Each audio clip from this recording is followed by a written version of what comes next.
Assalamualaikum warahmatullahi wabarakatuh. Hayakumullahu ahlan wa marhaban bikum ayyuhal musyahidun al-kiram. Ma'akum Nurul Mahfudah min Jami'at Kiai Al-Hajj Abdullah Hasbullah. Baik teman-teman, pada video kali ini kita akan membahas tentang pendekatan Abu Hasan Al-Asy'ari dalam pengembangan teologi Asy'ariyah. Pendekatan yang digunakan oleh Abu Hasan Al-Asy'ari ini tergolong unik karena apa? Karena beliau mengambil yang baik dari pendekatan tekstual salafiyah, sehingga ia menggunakan akal dan nakli secara kritis, mengeksploitasi akal secara maksimal, namun tidak sebebas kaum Mu'tazilah, dan juga memegang nakli dengan erat-erat. Maka dari itu Abu Hasan Al-Asy'ari ini mengembangkan pemikiran teologi Asy'ariyah yang lebih mengutamakan dalil nakli daripada akli. Karena apa? Karena beliau lebih mengurangi dan juga membatasi pemikiran filsafat dalam fondasi pemikiran teologis. Dalam perkembangan aliran Asy'ariyah ini mendapatkan banyak dukungan dari beberapa pemerintah Islam di seluruh dunia. Salah satunya adalah dinasti Ghaznawi yang sekarang ini adalah India. Dan itu terjadi pada tahun 11 sampai 12 Masehi. Dari situ, maka aliran itu berkembang dari Pakistan, Afghanistan, dan juga ke negara kita, Indonesia.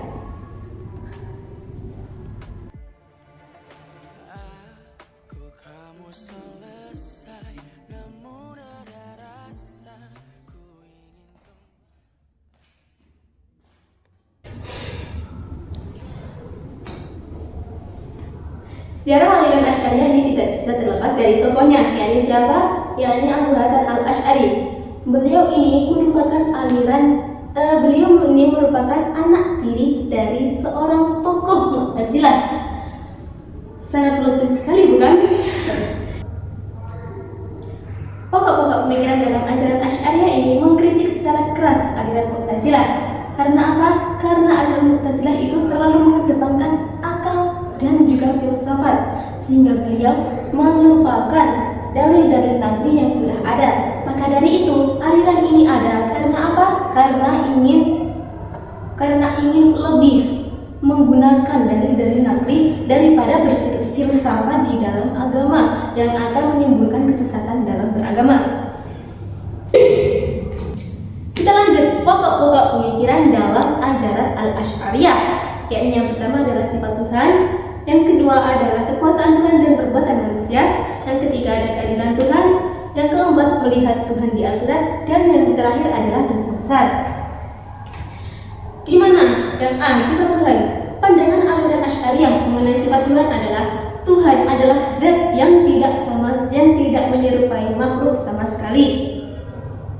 Yang kedua adalah kekuasaan Tuhan dan perbuatan manusia. Aliran Asy'ariyah meyakini manusia tidak memiliki kekuasaan untuk menciptakan sesuatu kecuali dengan daya dan upaya dari Allah Subhanahu wa taala. Yani la haula wala quwwata illa billah. Yang ketiga adalah keadilan Tuhan.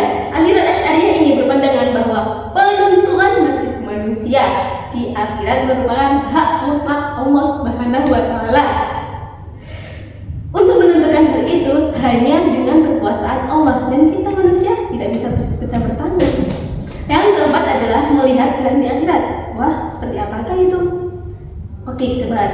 Paham aliran Asy'ariyah ini memuat keyakinan bahwa melihat zat Tuhan adalah kegembiraan yang paling tinggi. Alhamdulillah, kita akan bahas pokok pemikiran Al-Asy'ariyah yang terakhir, yakni apa? Yakni dosa besar. Kalau Asy'ariyah ini meyakini bahwa orang yang melakukan dosa besar itu layak disebut sebagai oleh aliran ini masuk neraka, kecuali yang telah mendapatkan pengampunan dari Allah Subhanahu wa taala. Aliran Asy'ariyah ini pastinya sudah tidak asing lagi bagi kalangan kaum santri. Karena apa? Karena kebanyakan kajian di pesantren itu akan masuk dalam aliran Al-Asy'ariyah dan juga aliran Al-Maturidiyah. Sekian dari saya. Untuk kurang lebihnya saya mohon maaf yang sebesar-besarnya. Wabillahi taufiq wal hidayah wal ridha wal inayah. Wassalamualaikum warahmatullahi wabarakatuh.